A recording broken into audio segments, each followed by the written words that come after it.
Nico Williams déclare sa flamme à Lamine Yamal. Durant l'été, le duo Lamine Yamal-Nico Williams a été précieux pour la sélection espagnole. Les deux hommes ont participé à la conquête du titre de champion d'Europe. Quelques mois plus tard, le joueur de Bilbao a évoqué son entente avec le crack du FC Barcelone lors d'une interview à El Mundo. Je pense que vous pouvez dire que nous avons des personnalités identiques ou très similaires et que nous aimons les mêmes choses. C'est un gamin avec qui je m'entends bien et que j'essaie toujours de conseiller le plus possible comme mon frère Inaki l'a fait avec moi. Il est dans une belle vitrine et il est une star mondiale à 17 ans. C'est fou. Tout ce qui se passe bien pour Lamine me rend heureux. C'est un grand joueur qui est encore en train de mûrir et je pense qu'il n'a pas de limite s'il continue à faire les choses comme il l'a fait jusqu'à présent. C'est un gamin qui, en plus, n'a pas changé avec le succès. C'est toujours la même personne et je suis très heureux de l'avoir comme ami. Puis, il a été interrogé sur ce que Yamal et lui représentent en Espagne aujourd'hui, notamment après les polémiques racistes. Oui, il représente l'Espagne multiculturelle et multiraciale, note de la rédaction. C'est évident, n'est-ce pas? Et j'aime l'être. Il est important de faire prendre conscience à tous que de nombreuses personnes viennent en Espagne pour gagner leur pain, pour tenter de réaliser un avenir qu'ils n'ont pas dans leur pays et pour donner une vie meilleure à leurs enfants.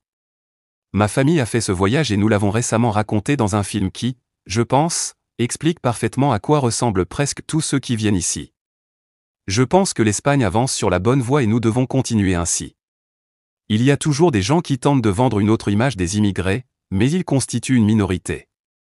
Je suis très heureux de constater que des progrès sont réalisés dans cette lutte contre le racisme. Le message est passé. Barça, les 10 mesures strictes de Hansi Flick en interne. Hansi Flick, le coach du Barça depuis cet été, a imposé sa méthode avec des règles très claires pour cadrer ses troupes. Hansi Flick, le nouvel entraîneur du Barça, réussit ses débuts avec le club catalan malgré quelques petits couacs. Il faut dire que sa méthode passe visiblement bien auprès de ses joueurs.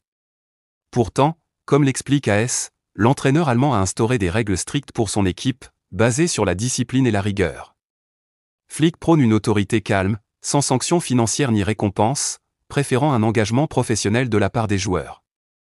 Parmi les 10 règles principales, la ponctualité est primordiale, les joueurs doivent arriver 90 minutes avant l'entraînement.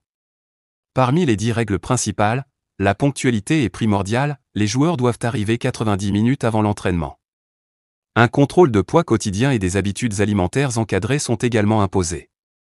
Flick a réintroduit des séances d'activation le jour des matchs et exige que l'équipe se concentre à l'hôtel avant les rencontres, pour éviter tout imprévu. Flick n'est pas le copain des joueurs.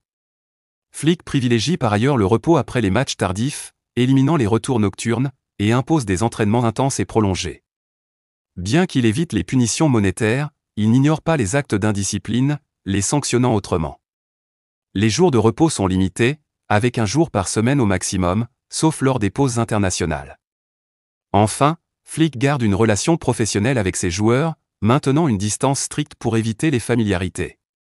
Cette approche stricte semble porter ses fruits, avec des résultats positifs pour l'équipe en ce début de saison. Lewandowski, l'énorme coup de gueule.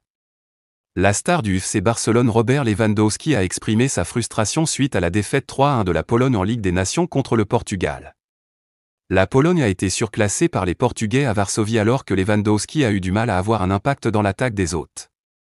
Bien qu'il soit entré dans les dernières années de sa carrière, Lewandowski reste engagé envers la cause nationale, mais il était en colère à la fin du match. Et la principale contrariété de l'attaquant vétéran est venue de ce que ses coéquipiers lui demandaient en dehors de la ligne d'attaque. Le brillant début de saison 2024-25 de Lewandowski en club s'est basé sur son instinct de prédateur pour marquer des buts dans la surface et il sait que c'est sa force. Robert Lewandowski en colère. Je ne suis pas un milieu de terrain et mon travail n'est pas de descendre en profondeur pour recevoir le ballon dans ma propre moitié de terrain. Je peux le faire à l'entraînement, a tonné le oui, selon des citations de Diario AS. Lors des matchs, je dois rester près de la surface et attendre que les centres et les ballons arrivent jusqu'à ce que quelque chose se passe. C'est quelque chose que nous devons améliorer ou changer, pas seulement contre le Portugal. Nous ne semblons pas amener le ballon près de la surface adverse et mon rôle est d'essayer d'y amener le danger. Le prochain match pour Lewandowski et la Pologne est un choc à domicile contre la Croatie le 15 octobre et il devrait à nouveau diriger les offensives de l'équipe locale. Cela sera suivi d'un retour rapide à l'action en club avec Barcelone contre Séville le 20 octobre. Xavi le met à la porte, il vide son sac. Le départ de Xavi du banc du Barça a laissé des traces. Si l'Espagnol a été remercié, certains de ses anciens joueurs semblent encore porter les stigmates de son passage.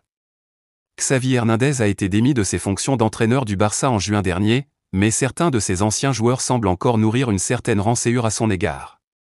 Parmi eux, Sergino Dest, qui n'a pas hésité à dénoncer le double discours du technicien catalan. Selon l'Américain, l'ancien maestro des Blaugrana lui avait assuré qu'il faisait partie de ses plans avant de finalement lui signifier le contraire lors de la pré-saison. Une volte-face que le latéral droit n'a pas digérée, comme il l'a confié dans un entretien accordé au journal Sport. Xavi le malhonnête, Xavi n'a pas été honnête avec moi, a d'abord lancé Dest, avant de poursuivre, l'été avant de partir en vacances, il m'a dit, je compte sur toi, n'écoute pas les médias, puis quand je suis revenu de vacances, il m'a dit, ok, tu dois y aller. Xavi le malhonnête, Xavi n'a pas été honnête avec moi, a d'abord lancé Dest, avant de poursuivre, l'été avant de partir en vacances, il m'a dit, je compte sur toi, n'écoute pas les médias, puis quand je suis revenu de vacances, il m'a dit, ok, tu dois y aller. Désormais sous contrat avec le PSV Eindhoven jusqu'en juin 2028, Sergino Dest avait enchaîné 2 prêts successifs, d'abord à l'AC Milan, 2022 à 23, puis chez les Bourènes, 2023 à 24. Sergino Dest règle ses comptes avec Xavi, ancien espoir de l'Ajax Amsterdam. Sergino Dest avait quitté le club néerlandais pour rejoindre le FC Barcelone, en 2020. Sous les ordres de Xavi l'année suivante, le latéral droit américain n'a pas pleinement vécu l'expérience dont il avait tant rêvé. Entre les blessures et les consignes du technicien espagnol difficiles à assimiler, le passage de Dest au Barça s'est transformé en cauchemar. Dans un entretien publié par Sport, ce dimanche, le joueur de 23 ans est revenu sur sa collaboration avec l'ancien milieu emblématique espagnol. Je ne dirais pas que j'ai des regrets, parce qu'en fin de compte, c'était quelque chose qui ne dépendait pas de moi, mais je pense que je n'ai pas eu les opportunités nécessaires avec Xavi. J'ai senti que je devais jouer avec des limites, que je n'étais pas moi-même. Je voulais participer à l'attaque, car c'est ma plus grande force, mais il m'a demandé de ne pas monter. Je ne pense pas qu'il ait été honnête avec moi.